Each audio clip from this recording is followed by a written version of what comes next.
So a new thing we're doing this week is we're doing a giveaway. The winner will receive a $20 gift card to either the iTunes or the Google Play Store to hopefully use on Pixelmons and get a cool Pokemon and show us how you built it, and we'll post it on Instagram.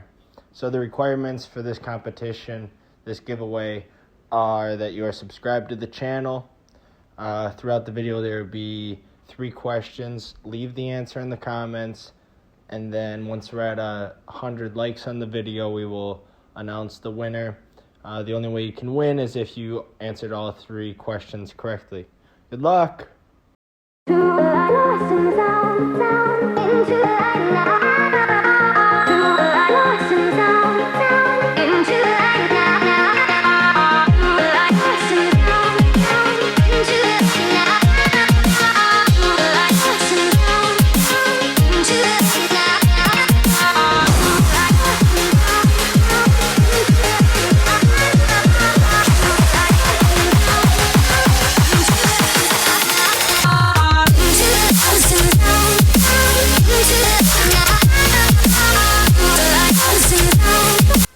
Hey guys, Toasty Box here, again, talking about Pixelmons.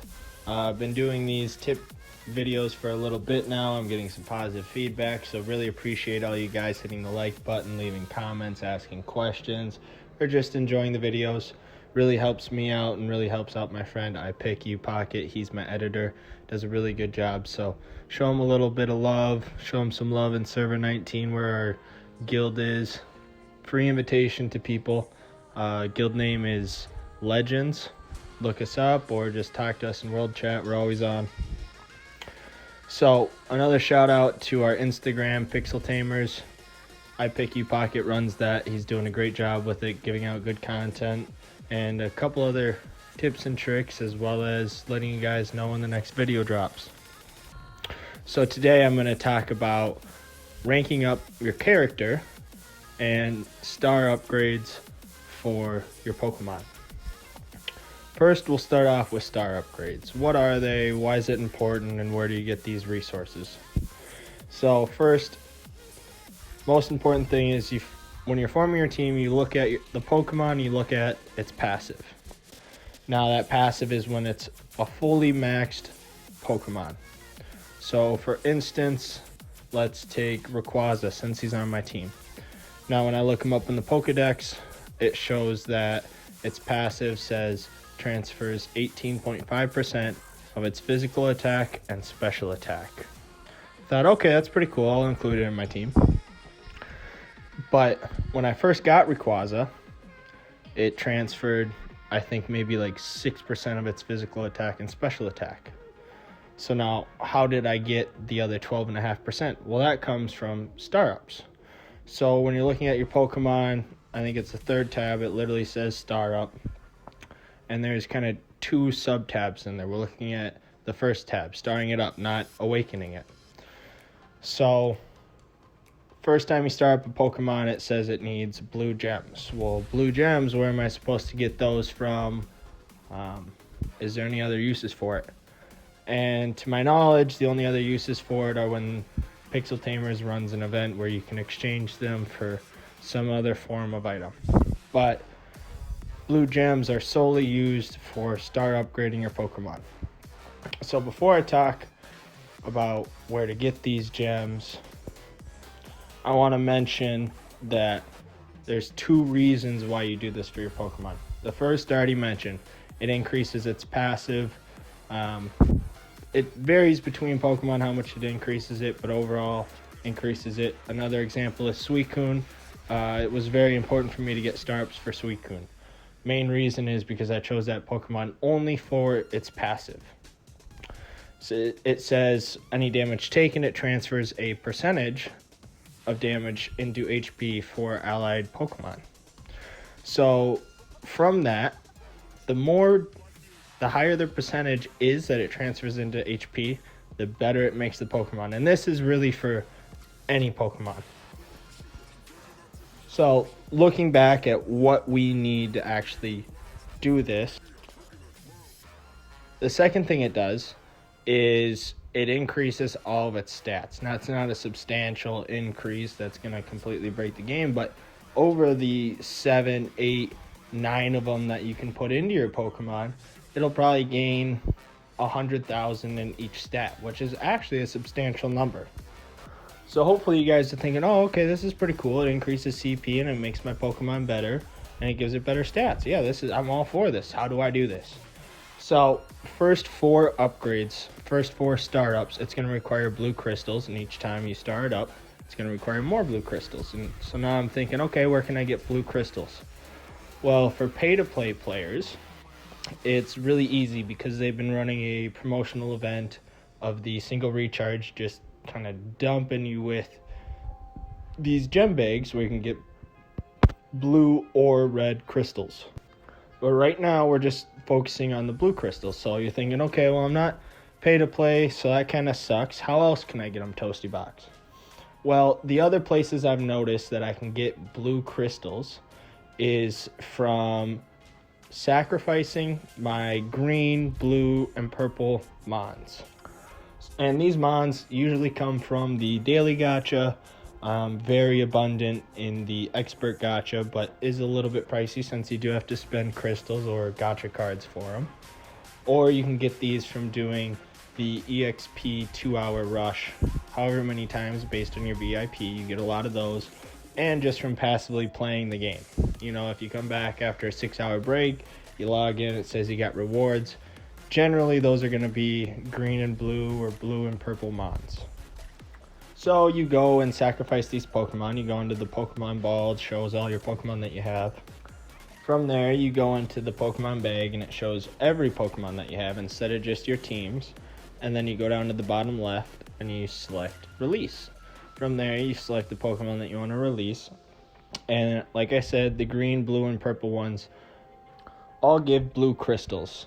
Not sure about the green ones, but the blue ones give 30, and the purple ones give 100. So that's a pretty good way to get it. The best way to get it, if you're not going to be purchasing recharges and getting the gem bags from those recharges. Second best way, I think, to get them is from team dungeons. You can get them as a reward from clearing just the general mobs or even the boss or even at the end of the whole dungeon. One thing to note is that the quantity will go up based on how many people are in the group, but it doesn't go up based on the CP dungeon that you're doing. I'm doing the 9K dungeon, but I'm still getting anywhere from 10 to 30 blue crystals like I would in the very first dungeon. Finally, the last way to get them is from the Mysterious Realm. Now, this isn't a very good way because you can only usually enter maybe once, if you're lucky, 2 or 3 times based on your level and kind of what item you're going for and the cost to entry, so on and so forth. You can get them from there just from clearing the Pokemon in there from the chests. When I go in there, I usually aim for 100% just because I want to get all the rewards and make sure that I can get as many Pokemon held items as I can. So awesome. Now you have enough blue crystals to rank up your Pokemon once, twice, 3 times, 4 times, and then the 5th time there's another ingredient, and it's red gems. And you're thinking, oh, I haven't learned about red gems yet. Well, red gems are the exact same as blue gems, except more expensive, more rare. Any quantity that you'd get blue gems, it's generally going to be lower for red gems. So saying from the gem bag, from doing the single recharge, I get 10 red gems instead of 100 blue gems. But the cost to upgrade these Pokemon from these star ups, the cost of star up is always less for the red gems than the blue gems. So it kind of evens out. Now you're thinking, okay, where can I get these red gems? Well, like I just mentioned, the pay-to-play players have it pretty easy. They can use the gem bags from the recharge events and choose either blue or red gems. Now for free-to-play players, it's a little bit tougher and a little bit slower. Unfortunately, as far as my knowledge goes, I can't take my blue gems and combine them into red gems. That would be a cool function if they'd add that someday. But where to get red gems? Well, it's honestly just the exact same as blue gems. You get them from the same places, doing the same activities. Team dungeons, you get them from there, and Mysterious Realm, you get them from there. The biggest change is that when releasing Pokemon, the only way you can get red gems is from orange and red Pokemon. So you're thinking, okay, well, I have a few orange Pokemon that I don't plan to use. Do I release them? Do I not? How else can I get orange Pokemon? So again, this is a tough situation for free-to-play players because orange Pokemon are a little bit more rare to come by, a little bit tougher to come by. But what it comes down to is if you have orange Pokemon, if you have too many orange Pokemon, like where your Pokemon bag is filling up like mine is, and you're trying to do maybe a legendary event, you want to get those points to get a legendary Pokemon from doing the gacha summons, I will release orange Pokemon. And the cool thing about releasing orange Pokemon is that every one you release, you get 50 red gems. Now you're thinking, okay, well, if I get 50 from orange Pokemon, what about red Pokemon? For me, I haven't released one red Pokemon ever. The reason why is when doing Pokemon skill ups, skilling up its move itself, the final skill up that you need requires it to be a red Pokemon. And since they're a little bit tougher to come by and a lot of them are potentially viable if you craft a team around them or if they get a buff, so on and so forth, I haven't personally released any red Pokemon. I don't think it's worth it. So following these guidelines and based on your play style, if you're free to play or pay to play, you can star up your Pokemon fairly easily, fairly hard, can be a matter of a couple minutes or a matter of a couple weeks. Another thing to note is when starring up your Pokemon, it does also consume a large amount of gold. I'm not quite sure about the exact amount every time. I think the first one's like 2 mil, and then it increases from there. So that's another thing you have to kind of account for. Make sure you have enough money for that, as well as having enough gold to do other activities if you need to do those to make that Pokemon viable. Second thing I want to talk about in this episode is the character rank up. Now, depending on what server you're on, depending on how much you play the game, if you do the 2-hour XP speed up, which I highly recommend if you have the diamonds for, you could have already ranked up, or you could be getting close to it, or you could be pretty far away from it. So rank up, where you do that is when you're in the town, it's on the very bottom of your screen. It's like a red Pokeball, kind of like in Pokemon Go. It's kind of that gym emblem. What it does is when those general stages that you can clear, once you get up to 1850 and you're below level 60, the game just stops your progression. No matter if you're barely clearing it or you one-shot everything, the game stops your progression. And that's because you need to rank up from, I think it's beginning trainer to intermediate. So what are the requirements to do this? Well, you can look them up for yourself. The requirements that I know that are needed to do this: you need to be level 60. You need to have cleared stage 1250 in the general clearing stages part of it. And you need to have beaten a Zelf gym. You also need to have unlocked at least 3 red quality Pokemon and have 1 red piece of gear that is level 60. So first things first, that red piece of gear that's level 60, that's going to be probably one of the harder parts for you guys to do, because if you don't have someone carrying you, being able to solo clear the 1970k CP team dungeon is going to be pretty difficult. Secondly, for free-to-play players, getting 3 red quality Pokemon might be a bit difficult. If you can't, I'd say spend money. That's about the only other way I know of getting the red quality Pokemon, or doing the daily gacha, then getting lucky enough to be able to pull it before the maximum pull rate for that Pokemon. Clearing the Azelf gym, personally, I don't remember that too much. It was pretty simple and straightforward for me. I think it's just clearing the 7th gym in the kind of gym aspect of this game. So those were the conditions to rank up. Now the cost to rank up is 3 million gold, which isn't bad. 100 basic evolution cards, and 300 medium evolution cards. So now you're thinking, okay, what the heck are those? Where do I get those from? Best of my knowledge, that's all that those are used for. It might be used for evolving, I think maybe blue or purple Pokemon. I'm not 100% sure on that. I haven't tried that aspect of the game. I'm focused on a few other things right now. But where to get these cards? Where I've noticed it the most is from the gym aspect of the game. Every time you clear a gym, you get one, maybe two of these cards. I've also noticed it from when your character's just out of running around in the open world or in the town. There's treasure chests that you can click to pick up, and you can get a couple from them from there. Now, the cost aspect of this rank up is not limited by how much money you pay. The conditions maybe a little bit, but the cost, you can't just say, here, take X amount of diamonds, rank me up. So it's fair for free to play and pay to play to an extent. To the best of my knowledge, that's the only way to get the cards. So now you're thinking, okay, I'm going to rank up. What the heck does that get me? So when you rank up, it unlocks a second part of the Pokedex, the intermediate part. You may have seen Pokemon from there, but you haven't been able to check out their stats personally, or exactly what their passive is, or what they could potentially evolve into. So that's probably the coolest part, is it unlocks more Pokemon. I think that's awesome. Sucks that it's a little bit time gated, but still pretty cool. It doesn't overflood the user who's playing the game, so I like it. Next couple things it does is the general clear stages. It unlocks more of them.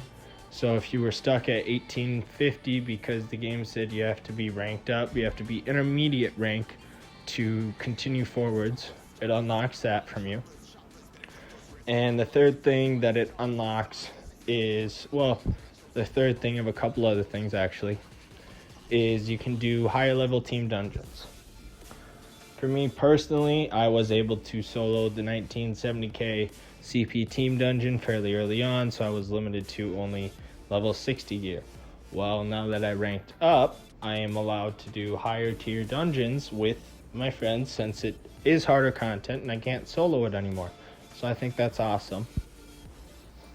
Fourth thing it does is it gives you a CP boost. I'm not sure exactly why. I think it's just to kind of say, hey, you ranked up, your team gets stronger. I think it's an inflated number. I don't think it actually increases the stats of your Pokemon.